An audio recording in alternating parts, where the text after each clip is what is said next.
Lockport, New York, February 27, 1868.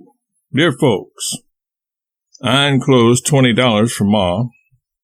I thought I was getting ahead of her little assessments of $35 a month, but find I am falling behind with her instead and have let her go without money. Well, I did not mean to do it, but you see, when people have been getting ready for months in a quiet way to get married, they are bound to grow stingy and go to saving up money against that awful day when it is sure to be needed. I am particularly anxious to place myself in a position where I can carry on my married life in good shape on my own hook, because I have paddled my own canoe so long that I could not be satisfied now to let anybody help me. And my proposed father-in-law is naturally so liberal that it would be just like him to want to give us a start in life. But I don't want it that way. I can start myself. I don't want any help. I can run this institution without any outside assistance, and I shall have a wife who will stand by me like a soldier through thick and thin and never complain. She is only a little body, but she hasn't her peer in Christendom.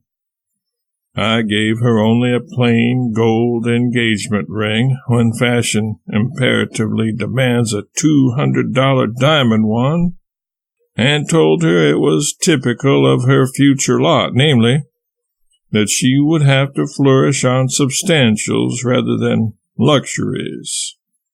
But you see, I know the girl. She don't care anything about luxuries. She is a splendid girl. She spends no money but her usual year's allowance, and she spends nearly every cent of that on other people. She will be a good, sensible little wife without any airs about her. I don't make intercession for her beforehand and ask you to love her, for there isn't any use in that. You couldn't help it if you were to try. I warn you that whoever comes within the fatal influence of her beautiful nature is her willing slave forevermore. I take my affidavit on that statement. Her father and mother and brother embrace and pet her constantly, precisely as if she were a sweetheart instead of a blood relation.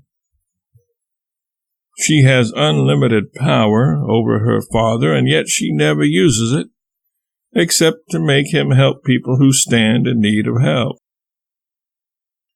But if I get fairly started on the subject of my bride, I never shall get through, and so I will quit right here. I went to Elmira a little over a week ago and stayed 4 days and then had to go to New York on business.